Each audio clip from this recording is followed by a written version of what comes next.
Hi dears, എല്ലാവർക്കും Malayali PSC YouTube ചാനലിലേക്ക് സ്വാഗതം. ലക്ഷ്മികാന്ത് പോളിറ്റി ടെക്സ്റ്റ് ബുക്കിലെ സ്റ്റേറ്റ്മെൻറ്റ് ക്വസ്റ്റ്യൻസ് ആണ് ഇന്ന് നമ്മുടെ ക്ലാസ്. അപ്പോൾ ഇതിൽ 5 ക്വസ്റ്റ്യൻസ് ആണ് നമ്മൾ ഡിസ്കസ് ചെയ്യുന്നത്. അപ്പോൾ ആദ്യമായിട്ടാണ് നിങ്ങൾ എൻ്റെ വീഡിയോ കാണുന്നതെങ്കിൽ സബ്സ്ക്രൈബ് ചെയ്യണേ. അതുപോലെ നിങ്ങൾക്ക് വീഡിയോസ് ഇഷ്ടമാവുകയാണെന്ന് വെച്ചെങ്കിൽ ലൈക്ക് ചെയ്യുക, നിങ്ങളുടെ ഫ്രണ്ട്സിന് ഷെയർ ചെയ്യുക. അതുപോലെ തന്നെ നിങ്ങളുടെ കമൻസ്, അതായത് സജഷൻസൊക്കെ കമൻസ് ആയിട്ട് അറിയിക്കുക. അപ്പോൾ നമുക്ക് സ്റ്റാർട്ട് ചെയ്യാം.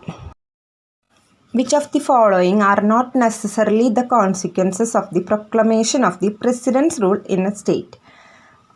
Statement 1. Dissolution of the State Legislative Assembly. Statement 2. Removal of the Council of Ministers in the state. Statement 3. Dissolution of the local bodies. Select the correct answer using the code given below. Option A 1 and 2 only. Option B 1 and 3 only. Option C 2 and 3 only. Option D 1, 2 and 3. അപ്പോൾ ഇതിൽ കറക്റ്റായിട്ട് വരുന്നത് 1 and 3 only ആണ്. Option B ആണ് നമ്മുടെ correct answer. അപ്പോൾ statement 1 dissolution of the state legislative assembly. അതുപോലെ തന്നെ സ്റ്റേറ്റ്മെൻറ്റ് 3 എന്ന് പറയുന്നത് dissolution of the local bodies, അതായത് തദ്ദേശ സ്ഥാപനങ്ങളുടെ പിരിച്ചുവിടലും സംസ്ഥാന നിയമസഭകളുടെ പിരിച്ചുവിടലും ഒരു ആവശ്യമായിട്ടുള്ള ഒരു പ്രത്യാഘാതമല്ല.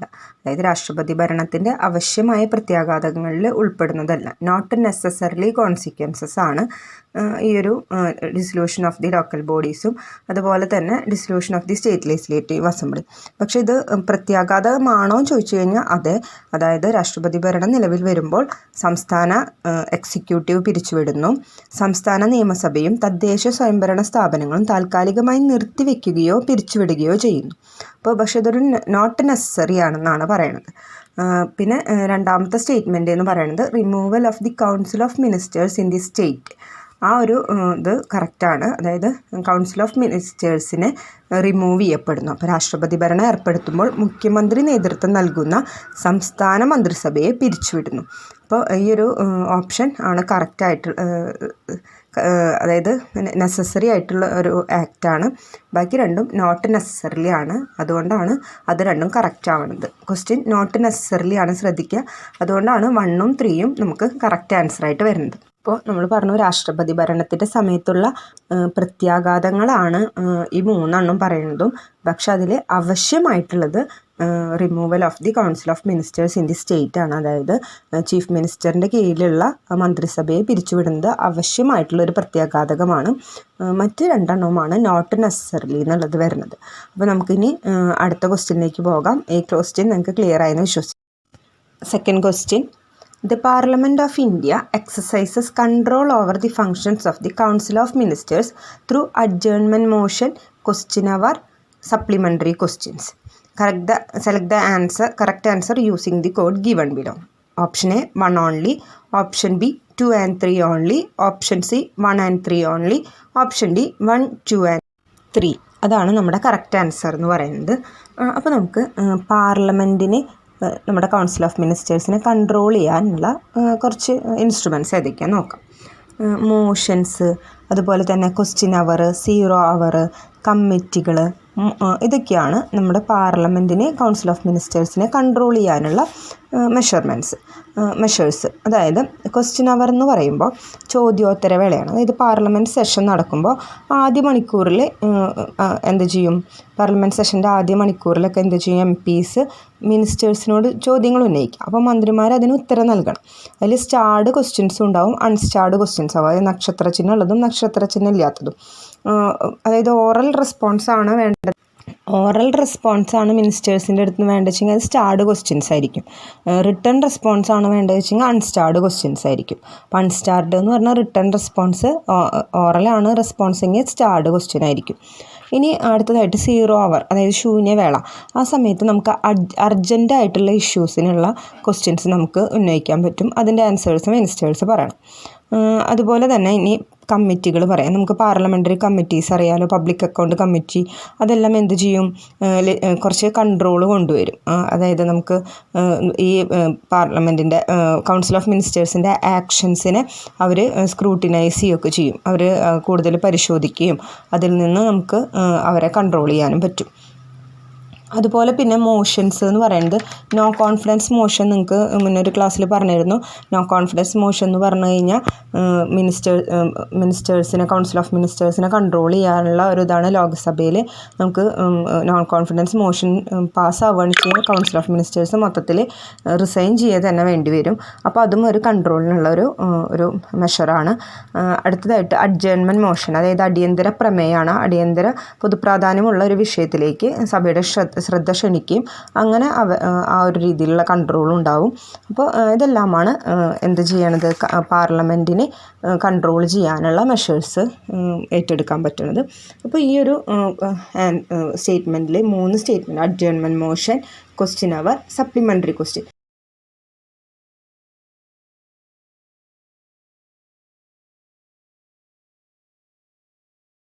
അപ്പോൾ ഈ ഒരു ക്വസ്റ്റ്യൻ്റെ ആൻസർ നിങ്ങൾക്ക് ക്ലിയർ ആയി എന്ന് വിശ്വസിക്കുന്നു. അപ്പോൾ നമുക്ക് അടുത്ത ക്വസ്റ്റ്യനിലേക്ക് പോകാം. 3rd question, with reference to the parliament of India consider the following statements. Statement 1, a private member's bill is a bill presented by a member of parliament who is not elected but only nominated by the President of India. Statement 2, recently a private member's bill has been passed in the Parliament of India for the first time in its history. Which of the statements given above is or are correct? Option A, 1 only. Option B, 2 only. Option C, both 1 and 2. Option D, neither 1 nor 2. അപ്പോൾ ഓപ്ഷൻ്റെ അവിടെ സീനായിട്ടുണ്ട്, mistake എന്താണ്. ഇനി ഇതിൽ പറയുന്നത് answer എന്ന് പറയുന്നത് option D, neither 1 nor 2 ആണ്. കാരണം ഇതിൻ്റെ എക്സ്പ്ലനേഷൻ നമുക്ക് പറയാം, അത് കഴിഞ്ഞിട്ട് നമുക്കിതിൻ്റെ ആൻസറിലേക്ക് പോവാം. അപ്പോൾ ഒരു നിയമത്തിൻ്റെ കരട് രൂപമാണ് ബില്ല് എന്ന് പറയുന്നത്, അതറിയാലോ, ഡ്രാഫ്റ്റാണ് ബില്ല് എന്ന് പറയുന്നത്. അപ്പോൾ ഇത് പ്രസൻറ്റ് ചെയ്യുന്ന മെമ്പേഴ്സിനനുസരിച്ച്, ഇത് ഇൻട്രൊഡ്യൂസ് ചെയ്യുന്നത് ആരാണോ അതിനനുസരിച്ച് 2 തരത്തിലുണ്ട് ബില്ല്. ഒന്ന് ഗവൺമെൻറ് ബില്ലും ഒന്ന് പ്രൈവറ്റ് ബില്ലും. അപ്പോൾ ഗവൺമെൻറ് ബില്ല് എന്ന് പറഞ്ഞാൽ മിനിസ്റ്റേഴ്സാണ് അത് ഇൻട്രൊഡ്യൂസ് ചെയ്യുന്നത്. പ്രൈവറ്റ് ബില്ല് മന്ത്രിയല്ലാത്ത ഒരു പാർലമെൻറ്റ് അംഗം ഇൻട്രൊഡ്യൂസ് ചെയ്യുന്നത്. മന്ത്രിയല്ലാത്ത ഏതെങ്കിലും പാർലമെൻറ്റ് അംഗമാണ് ചെയ്യുന്നത്, അത് പ്രൈവറ്റ് ബില്ലാണ്. ഇനി അടുത്തൊരു പോയിന്റ് എന്ന് പറയുമ്പോൾ ബില്ല് എവിടെ ഇൻട്രൊഡ്യൂസ് ചെയ്യണം, രാജ്യസഭയിലാണോ ലോക്സഭയിലാണോ. അപ്പോൾ മണി ബില്ല് ഒഴികെയുള്ള എല്ലാ ബില്ലും നമുക്ക് ഏത് സഭയാണെന്ന് നോക്കണ്ട, രാജ്യസഭയിലോ ലോക്സഭയിലോ നമുക്ക് ഇൻട്രൊഡ്യൂസ് ചെയ്യാവുന്നതാണ്. മണി ബില്ല് ലോക്സഭയിൽ മാത്രമേ ഇൻട്രൊഡ്യൂസ് ചെയ്യാൻ പറ്റുള്ളൂ. അത് കഴിഞ്ഞ് ഒരു 3 വായനകൾ, 3 റീഡിങ്സ് ഉണ്ട്. അത് 2 സഭകളിലും കഴിഞ്ഞാൽ സ്റ്റാൻഡിങ് കമ്മിറ്റീസ് അത് സ്ക്രൂട്ടിനൈസ് ചെയ്യും, പരിശോധിക്കും. അങ്ങനെ ഡിബേറ്റുകൾ വയ്ക്കും. 2 സഭകളിലും ഡിബേറ്റുകളൊക്കെ നടത്തി അംഗങ്ങൾ വോട്ട് ചെയ്യുക. ആ വോട്ട് ചെയ്ത് കഴിഞ്ഞാൽ 2 ഹൗസിലും പാസ്സാക്കി കഴിഞ്ഞാൽ നമുക്ക് എന്ത് ചെയ്യാൻ പറ്റും, അത് പ്രസിഡൻറ്റിൻ്റെ കൺസേണിന് വിടാം. അപ്പോൾ പ്രസിഡൻറ്റ് ഒപ്പുവെച്ച ബില്ല് പാസ്സായി, അതൊരു ആക്റ്റായി എന്ന് പറയാം. അങ്ങനെയാണ് ഒരു ബില്ല് പാസ്സാവുന്നത്. ഇനി പ്രൈവറ്റ് ബില്ലിൻ്റെ കാര്യം പറയുമ്പോൾ നമുക്ക് പ്രധാനമായിട്ട് ശ്രദ്ധിക്കേണ്ടത്, പ്രൈവറ്റ് ബില്ല് മിനിസ്റ്റർ അല്ലാത്ത ഏതൊരു മെമ്പറിനും പ്രസൻറ്റ് ചെയ്യാൻ പറ്റും, സഭകളിൽ ഏതെങ്കിലും ഒന്നിൽ പ്രസൻറ്റ് ചെയ്യാൻ പറ്റും. അതുപോലെ തന്നെ 14 പ്രൈവറ്റ് മെമ്പേഴ്സ് ബില്ലാണ് 1947 ശേഷം, അതായത് ഇൻഡിപെൻഡൻസിന് ശേഷം 14 പ്രൈവറ്റ് മെമ്പർ ബില്ലുകളാണ് ഇതുവരെ പാസ്സാക്കിയിട്ടുള്ളത്. 1970 ലാസ്റ്റ് പ്രൈവറ്റ് ബില്ല് പാസ്സാക്കിയിട്ടുള്ളത്. അതിനുശേഷം ഇതുവരെ പ്രൈവറ്റ് ബില്ല് പാസ്സാക്കിയിട്ടില്ല. അപ്പോൾ നമുക്ക് ഇവിടെ തന്നിട്ടുള്ള 2 സ്റ്റേറ്റ്മെൻറ്റുകൾ ഇൻകറക്റ്റ് ആണ്. കാരണം ഒന്നാമത്തെ സ്റ്റേറ്റ്മെൻറ്റിൽ പറയണത് നോമിനേറ്റഡ് ബൈ ദി പ്രസിഡൻറ്റിൻ്റെ നോമിനേഷനുള്ള മെമ്പേഴ്സിന് മാത്രമേ പ്രൈവറ്റ് മെമ്പർ ബില്ല് പ്രസൻറ്റ് ചെയ്യാൻ പറ്റൂ എന്നുള്ളതാണ്. പക്ഷെ അങ്ങനെയല്ല, മിനിസ്റ്റർ അല്ലാത്ത ഏതൊരു മെമ്പറിനും പ്രൈവറ്റ് ബില്ല് പ്രസൻറ്റ് ചെയ്യാം. രണ്ടാമത്തെ സ്റ്റേറ്റ്മെൻറ്റിൽ പറയുന്നത് private members bill parliament of ഇന്ത്യയിൽ ഫസ്റ്റ് ടൈം അതിൻ്റെ ഹിസ്റ്ററിയിൽ ഇപ്പോൾ അടുത്താണ് പാസ്സാക്കിയതെന്നാണ്. അല്ല, 14ാമത്തെ ബില്ല് 1970 പാസ്സാക്കിയത്. ഇൻഡിപെൻഡൻസിന് ശേഷം 14ാമത്തെ ബില്ലാണ് 1970 പാസ്സാക്കിയിരിക്കുന്നത്. അതുകൊണ്ട് സ്റ്റേറ്റ്മെൻറ്റ് 1ഉം സ്റ്റേറ്റ്മെൻറ്റ് 2ഉം ഇൻകറക്റ്റ് ആണ്. നമുക്ക് ഇനി അടുത്ത ക്വസ്റ്റ്യനിലേക്ക് പോവാം. ഈ ക്വസ്റ്റ്യൻ ക്ലിയർ അല്ലേ? Consider the following statements. Statement 1, Aadhaar card can be used as a proof of citizenship or domicile. Statement 2, once issued, the Aadhaar number cannot be deactivated or omitted by the issuing authority. Which of the following statements given above is or are correct? Option A, 1 only. Option B, 2 only. Option C, both 1 and 2. Option D, neither 1 nor 2. അപ്പോൾ ഈ ഒരു ക്വസ്റ്റ്യനിൽ answer ആയിട്ട് വരുന്നത് option D, neither 1 nor 2 ആണ്. അപ്പോൾ നമുക്കിതിൻ്റെ explanation നോക്കാം. ആധാർ കാർഡ് എന്ന് പറഞ്ഞാൽ ഒരു തിരിച്ചറിയൽ രേഖയാണ്. 12 അക്കമുള്ളതാണ്. ഇതിൻ്റെ ഇഷ്യൂയിങ് അതോറിറ്റി എന്ന് പറഞ്ഞാൽ UIDAI ആണ്. അതായത് unique identification authority of India ആണ് ഇതിൻ്റെ ഇഷ്യൂയിങ് അതോറിറ്റി. ആധാർ ഇഷ്യൂ ചെയ്യുന്ന അതോറിറ്റി ഏതാണ്? UIDAI, unique identification authority of India ആണ്. അപ്പോൾ ആധാർ എന്താണ്? ഒരു തിരിച്ചറിയൽ രേഖയാണ്. ഇതൊരു പൗരത്വത്തിനുള്ള രേഖയല്ല. അതുപോലെ ഇത് ജനനത്തീയതി സ്ഥിരീകരിക്കുവാനുള്ള ഒരു രേഖയല്ല. അപ്പോൾ പൗരത്വത്തിനോ ജനനത്തീയതി സ്ഥിരീകരിക്കുവാനുള്ള ഒരു രേഖയല്ല ആധാർ എന്ന് പറയുന്നത്. അതുപോലെ ആധാർ ഇഷ്യൂയിങ് അതോറിറ്റി ആയ UIDAIക്ക് ആധാർ ഡീആക്ടിവേറ്റ് ചെയ്യുകയോ അല്ലെങ്കിൽ ടെമ്പററി ഒമിറ്റ് ചെയ്യുകയോ ചെയ്യാനുള്ള ഒരു അധികാരമുണ്ട് 3 വർഷത്തേക്ക്. അതായത് ചില സർക്കംസ്റ്റാൻസസ് പറയുന്നുണ്ട്. ഏതൊക്കെ സർക്കംസ്റ്റാൻസസിലാണ് ഈ ഒരു ആധാർ ഡീആക്ടിവേറ്റ് ചെയ്യാൻ കഴിയുക? ഒരു വ്യക്തി ഒരു 3 വർഷത്തേക്ക് ആധാർ ഉപയോഗിച്ചില്ലെങ്കിൽ അതുപോലെ അപ്പോൾ ആധാർ ഡീആക്ടിവേറ്റ് ചെയ്യാം. അതുപോലെ തന്നെ ഒരു വ്യക്തി ബയോമെട്രിക് വിവരങ്ങൾ കൃത്യമായിട്ട് അപ്ഡേറ്റ് ചെയ്യാതിരുന്നാലും ഇത് ഡീആക്ടിവേറ്റ് ചെയ്യാൻ കഴിയും. പിന്നെ അതുപോലെ ബാഡ് ഡാറ്റ കൊടുത്തു കഴിഞ്ഞാൽ, അതായത് ഡാറ്റാസ് ഒന്നും കറക്റ്റ് അല്ലെങ്കിലും ഈ ഒരു ആധാർ ഡീആക്ടിവേറ്റ് ചെയ്യാനോ ടെമ്പററി ഒമിറ്റ് ചെയ്യാനോ സാധിക്കും. അപ്പോൾ ഇത്രയാണ് ഈ ഒരു ക്വസ്റ്റ്യൻ്റെ എക്സ്പ്ലനേഷൻ. അതുകൊണ്ടാണ് ഓപ്ഷൻ ഡി നെയ്തർ 1 nor 2 എന്നുള്ള ആ ഒരു ഓപ്ഷൻ കറക്റ്റായിട്ട് വരുന്നത്. അപ്പോൾ നമുക്ക് ക്ലിയർ ആയി എന്ന് വിശ്വസിക്കുന്നു. ഇനി അടുത്ത ക്വസ്റ്റ്യനിലേക്ക് പോകാം. 5th question. With reference to the election of the President of India, consider the following statements. Statement 1. The value of the vote of each MLA varies from state to state.